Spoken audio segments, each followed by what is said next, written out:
गजाननं भूतगणादिसेवितं कपित्थजम्बूफलचारुभक्षणं उमासुतं शोकविनाशकारकं नमामि विघ्ने या कुन्देन्दुतुषारहारधवला या शुभ्रवस्त्रावृता या वीणावरदण्डमण्डितकरा या श्वेतपद्मासना या ब्रह्माच्युतशङ्करप्रभृतिभिर्देवैः सदा वन्दिता सा मां पातु सरस्वती भगवती निःशेषजाड्यापहा।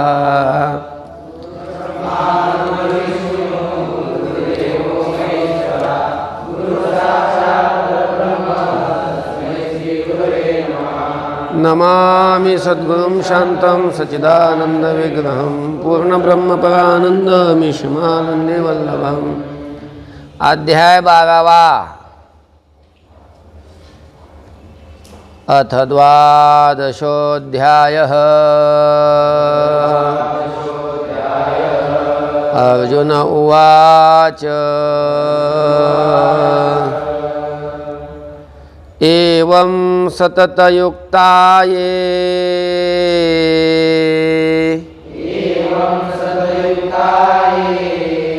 भक्तास्त्वां पर्युपासते ये चाप्यक्षरमव्यक्तम्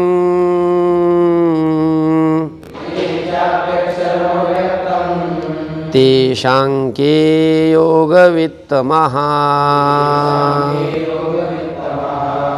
एवं सततयुक्ता ये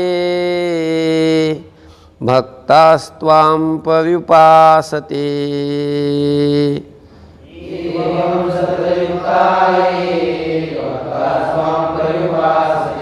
ये चाप्यक्षरमव्यक्तम् तेषां के योगवित्तमः।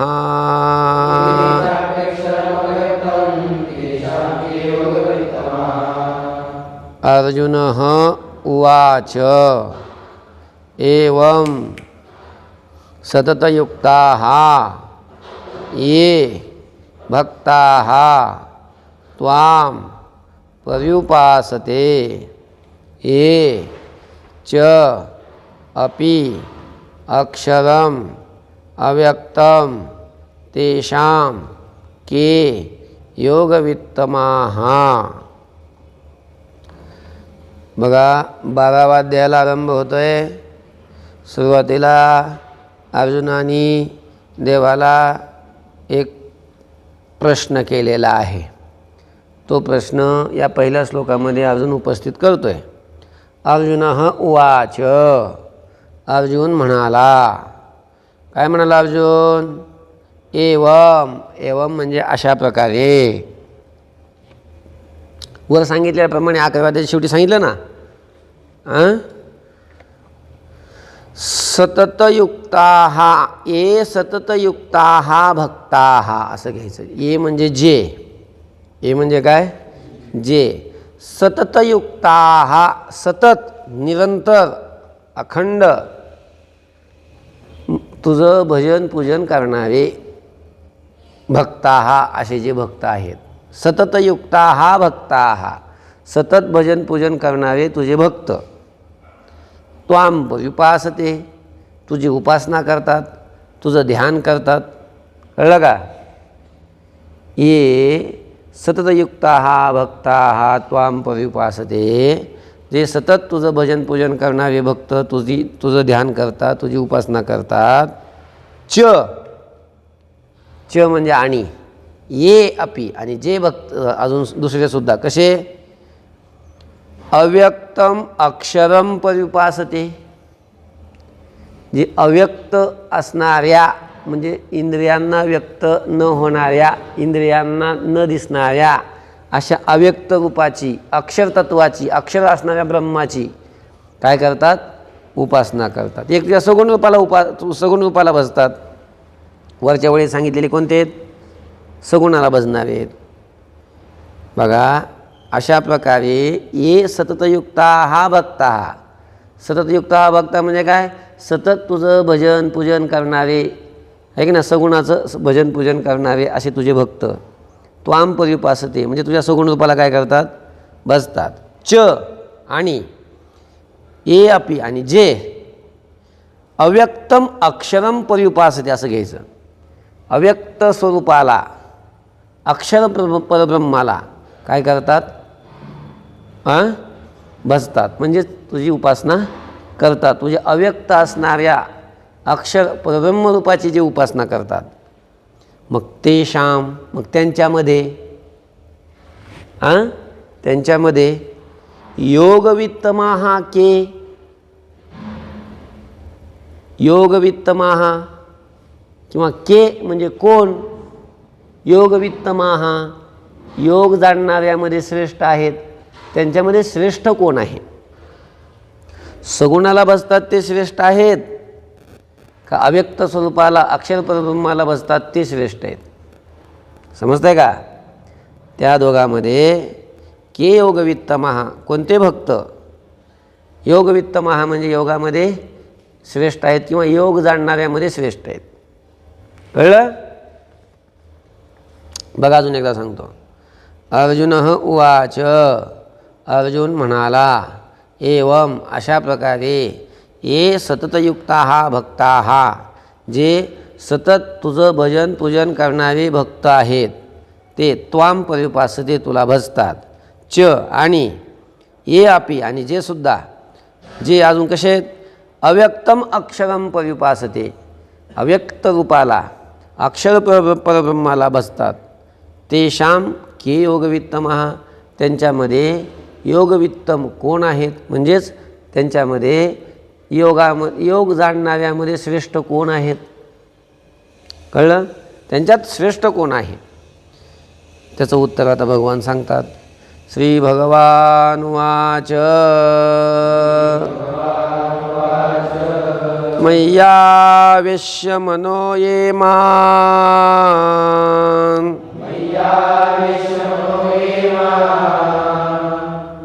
नित्ययुक्ता उपासते श्रद्धया परयोपेतास्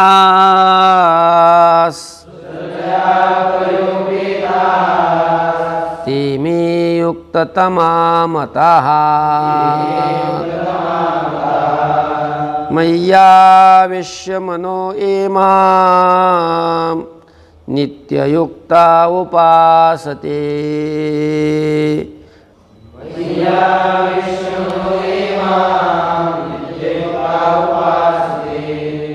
श्रद्धया परयोपेतास्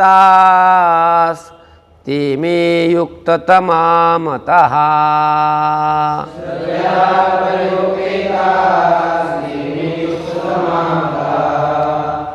श्री भगवान उवाच मयि आवेश्य मनः ये मां नित्ययुक्ताः उपासते श्रद्धया परया उपेताः ते मे युक्ततमाः मताः. असे बघा आता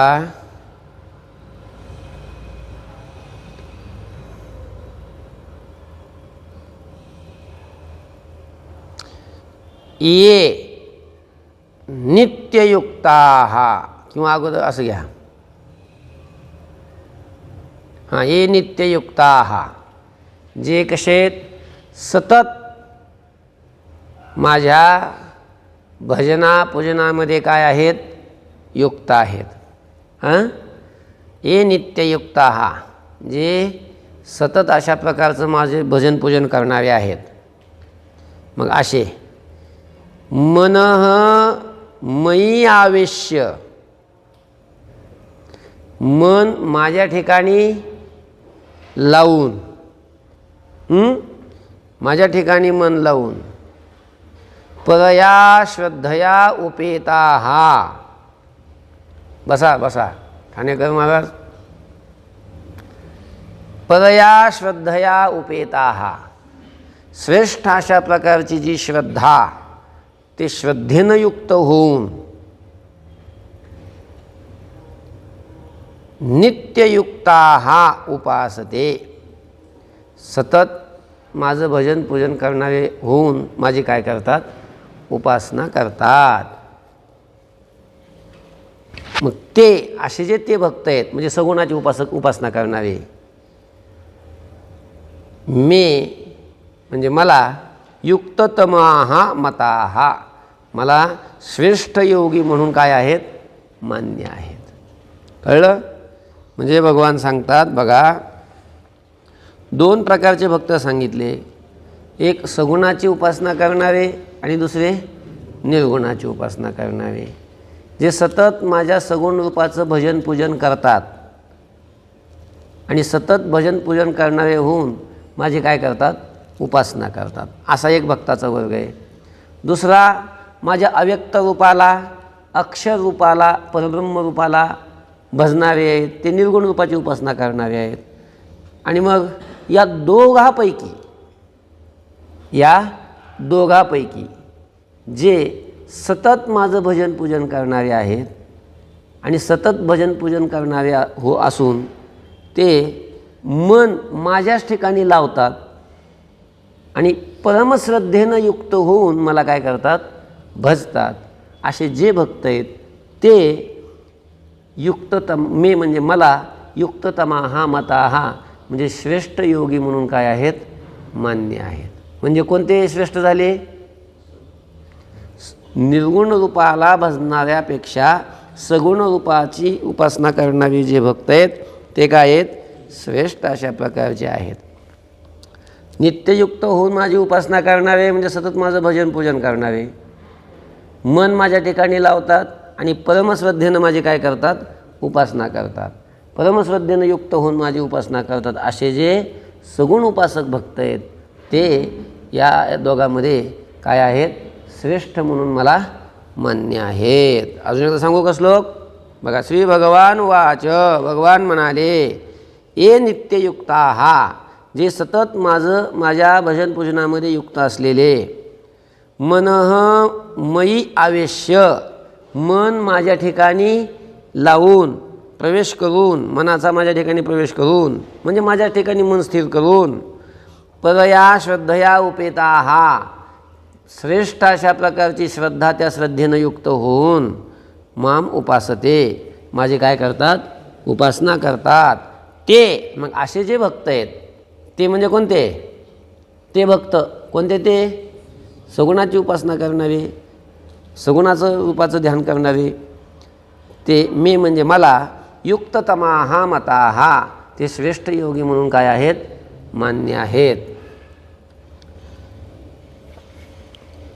एत्वक्षरमनिर्देश्य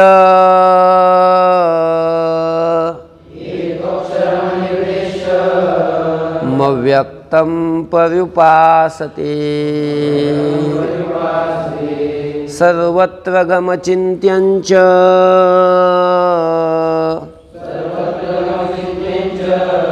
कूटस्थमचलं ध्रुवम्. एत्वक्षरमनिर्देश्य मव्यक्तं पर्युपासते,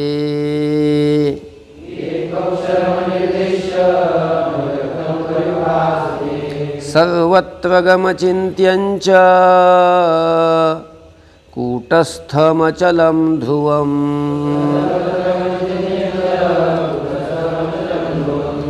दोन श्लोक घ्यायचे, दोन श्लोकाचा अन्वय एकत्र आहे. संनियमेन्द्रियग्रामं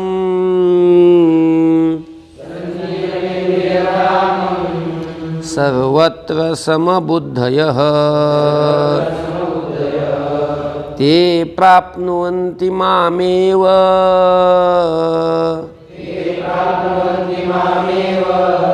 सर्वभूतहिते रताः.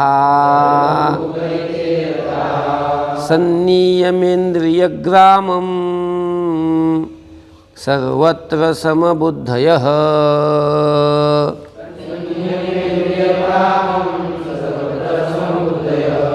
ते प्राप्नुवन्ति मामेव सर्वभूतहिते रताः.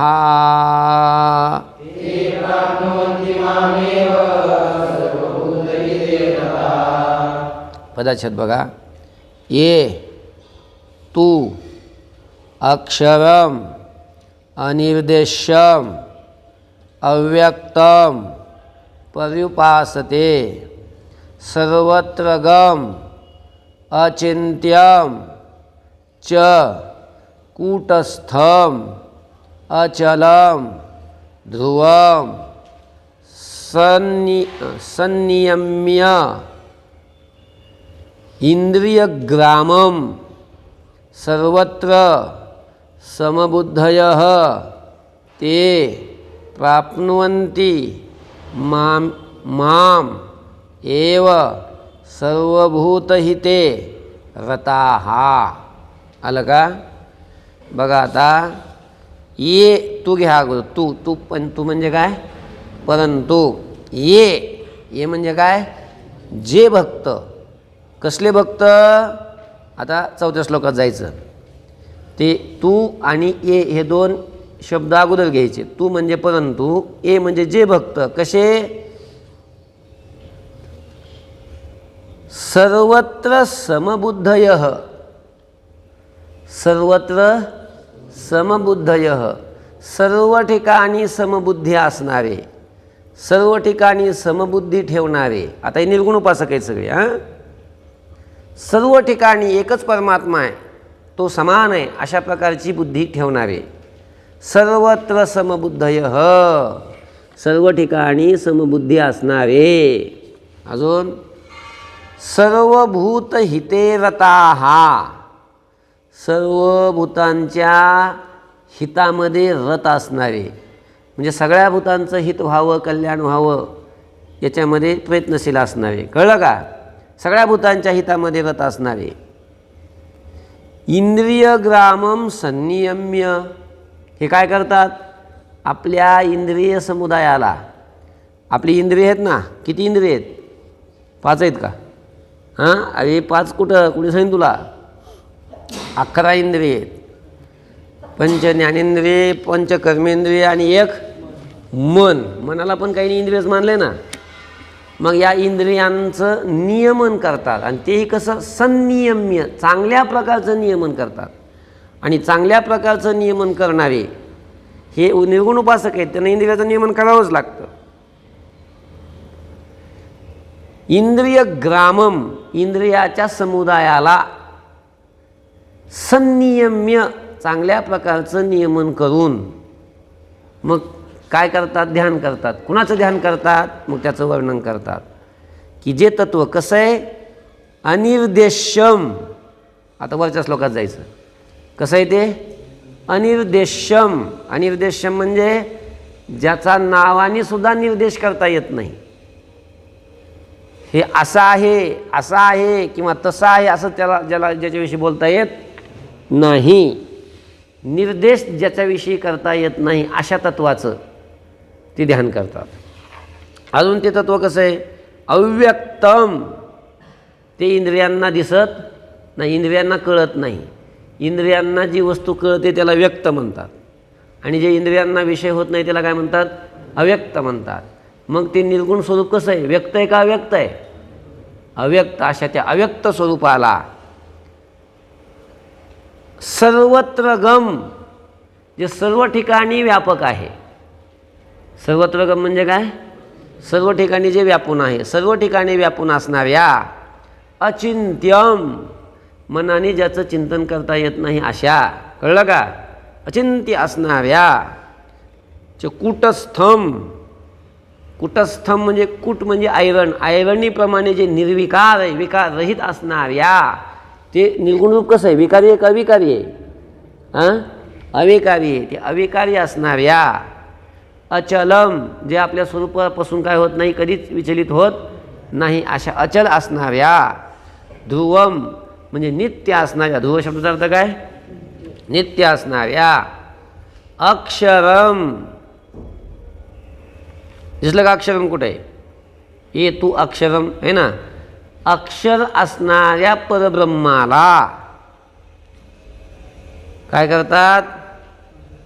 पर्युपासते, भजतात. कळलं का? भजतात म्हणजे त्याचं ध्यान करतात.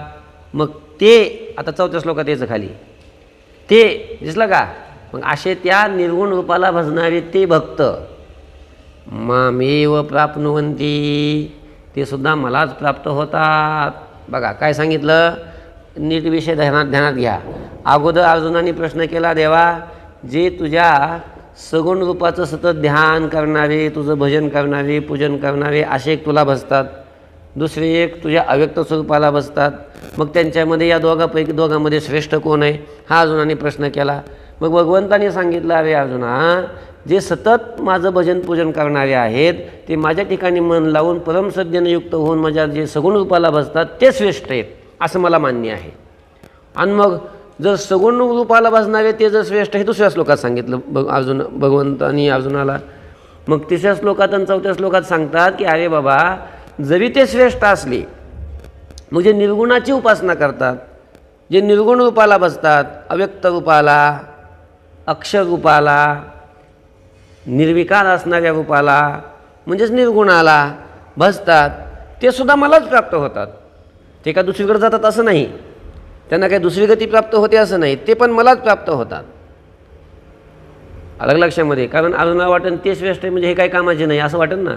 म्हणून भगवान सांगतात की ते सुद्धा मलाच प्राप्त होतात, त्यांना सुद्धा माझीच प्राप्ती होते. आणि मग जर सगुण रूपाला जे भजतात त्यांना बी तुझीच प्राप्ती होते, निर्गुण रूपाला जे भजतात त्यांना बी तुझीच प्राप्ती होते. मग या दोघांमध्ये श्रेष्ठ कोण असं विचारल्यावर तू सगुणाला भजणारे ते श्रेष्ठ असं का बरं सांगितलं असं अर्जुनाला शंका येईल. म्हणून या 2 श्लोकामध्ये सांगतात की ते सुद्धा मलाच प्राप्त होतात. आणि मग ते जर मलाच निर्गुणाची उपासना करणारे सुद्धा मलाच प्राप्त होतात, तर मग सगुणाची उपासना करणारे श्रेष्ठ का, त्याचं उत्तर 5व्या श्लोकात सांगणार आहे. कळलं का. अगोदर या श्लोकामध्ये काय सांगितलं आहे की निर्गुणाची उपासना करणारे म्हणजे कोण, जे सर्वत्र समबुद्धी ठेवणारे, सर्व ठिकाणी सम असणारा परमात्मा आहे अशी ज्यांची बुद्धी आहे त्याला समबुद्धी म्हणतात. लक्षामध्ये अशी सर्व ठिकाणी समबुद्धी ठेवणारे, सर्व भूतांच्या हितामध्ये रत असणारे, कारण सर्व ठिकाणी समबुद्धी झाल्याशिवाय सर्व भूतांच्या हितामध्ये तो रत होऊच शकत नाही असे जे आहेत.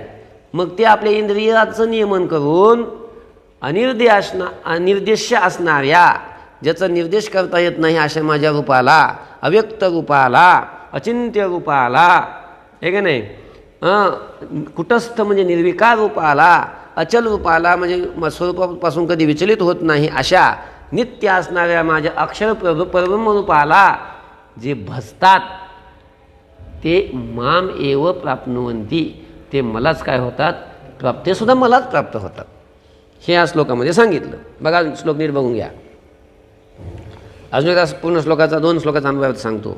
तू परंतु ये जे भक्त सर्वत्र समबुद्धयः, सर्व ठिकाणी समबुद्धी असणारे, सर्वभूत हिते रताः, सर्व भूतांच्या हितामध्ये रत असणारे, इंद्रिय ग्रामम संनियम्य, आपल्या इंद्रिय समुदायाचं चांगल्या प्रकारे नियमन करून, अनिर्देश्यम अव्यक्तम, अनिर्देश्य म्हणजे ज्याचा निर्देश करता येत नाही अशा रूपाला, अव्यक्तम अव्यक्त रूपाला, सर्वत्रगम सर्व ठिकाणी व्यापून असणाऱ्या, अचिंत्यम ज्याचं मनाने स्वचिंतन करता येत नाही अशा, कुटस्थम निर्विकार असणाऱ्या, अचलम स्वरूपामधून कधीही चलित होत नाही विचलित होत नाही अशा त्या, ध्रुवम नित्य असणाऱ्या, अक्षरम कधीही क्षरत नाही विनाश पावत नाही अशा अक्षर परब्रह्माला पर्युपासते, जे काय करतात भजतात. मग ते भक्तसुद्धा, ते म्हणजे ते भक्त निर्गुणाची उपासना करणारे, माम एव प्राप्नुवन्ति, ते सुद्धा काय होतात मलाच अशा प्रकारचे प्राप्त होतात. कळलं का. आता सगुणाला बसतात ते तर श्रेष्ठ म्हणून सांगितले, आणि निर्गुणाला बसतात ते सुद्धा मलाच प्राप्त होतात म्हणून सांगितलं. मग ह्या निर्गुण उपासकापेक्षा सगुण उपासक श्रेष्ठ का बरं. जर दोघंही तुलाच प्राप्त होतात, सगुणाची उपासना करणारे हे तुलाच प्राप्त होतात आणि निर्गुणाची उपासना करणारे तू म्हणतो की ते मलाच प्राप्त होतात, तर मग या निर्गुणाच्या उपासकापेक्षा सगुणाची उपासना करणारे श्रेष्ठ का अशी शंका येते. मग त्याचं समाधान आता या 5व्या श्लोकात सांगतात. क्लेशोधिकतरस्तेषा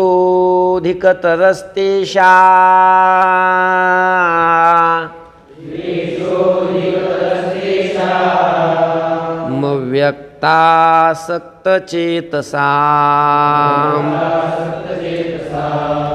अव्यक्ता हि गतिर्दुःखम्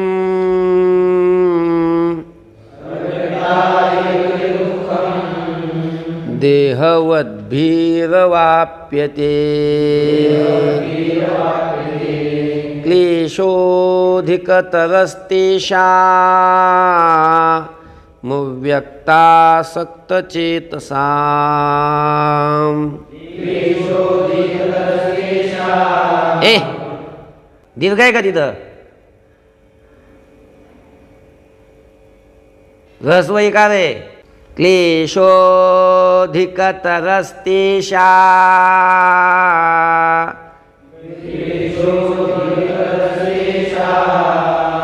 क्लेशोऽधिकतरस्तेषा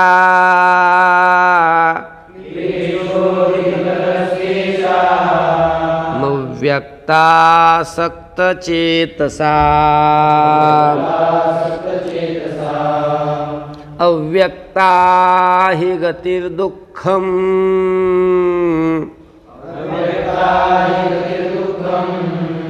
देहवद्भिरवाप्यते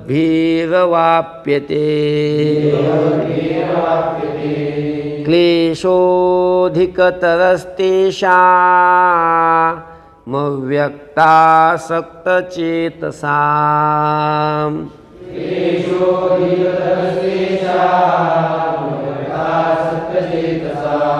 अव्यक्ता हि गतिर्दुःखम् देहवद्भिरवाप्यते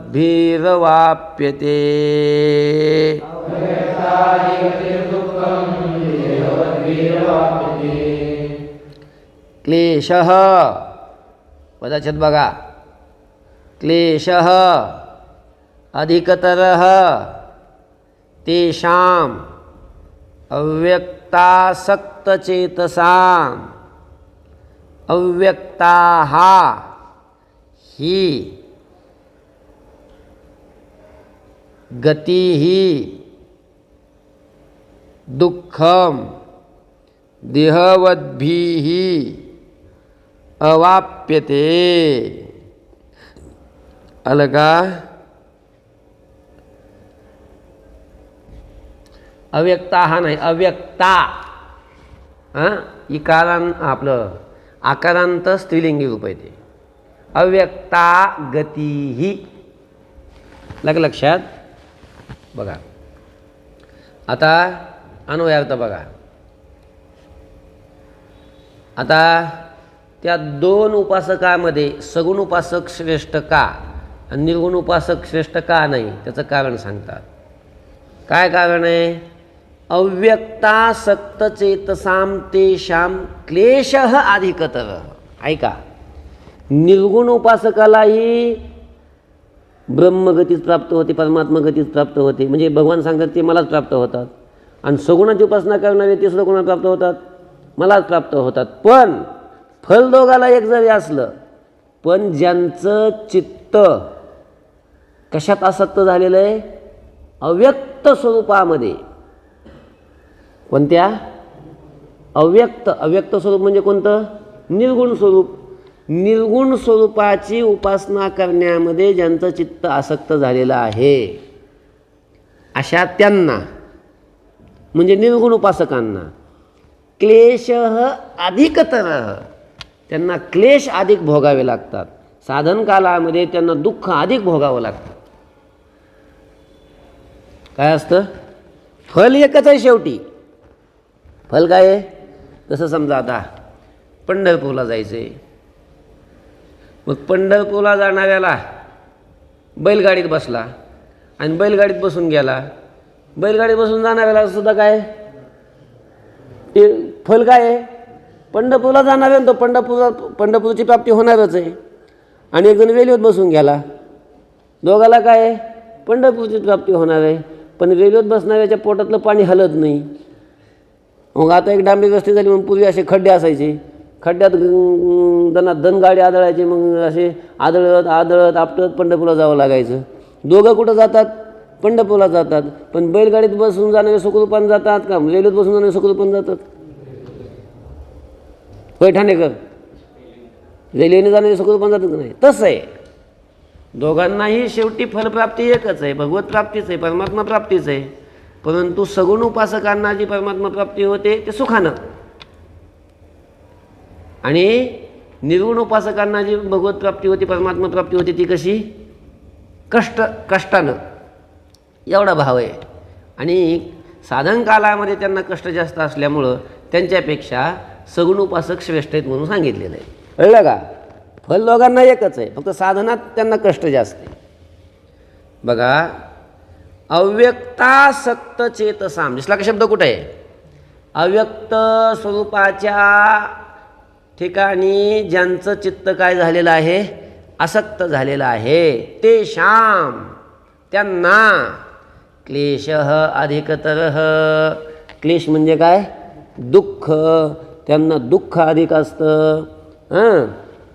ही का बरं त्यांना दुःख अधिक असतं? ही कारण की देहवद्भिः म्हणजे देहधारी पुरुषांकडून, देहवद्भिः म्हणजे काय? देहधारी पुरुषाकडून अव्यक्तागती ही जी अव्यक्त गती आहे, व्यक्तरहित म्हणजेच इंद्रियाला विषय न होणारी अशी परब्रह्मरूप जी गती आहे, ती गती दुःखम अवाप्यते, अतिशय दुःखानं काय केली जाते? ती प्राप्त केली जाते. अव्यक्त गती ही दुःखपूर्वक अशा प्रकारची प्राप्त केली जाते. आलं? अजून एकदा सांगू, अव्यक्तासक्त चेतसाम तेषाम, अव्यक्त स्वरूपामध्ये ज्यांचं चित्त आसक्त आहे, तेषाम म्हणजे त्यांना, क्लेशः अधिकतरः, त्यांना क्लेश हे अधिक असतात. ही कारण की देहवद्भिः देहधारी पुरुषांकडून अव्यक्तागती ही अव्यक्त असणारी गती ही दुःखम अवाप्यते, दुःखपूर्वक काय केली जाते? प्राप्त केली जाते. आलं? ओम शांती शांती शांती. कुंडलीकवरदाय विठ्ठल श्रीनाथ.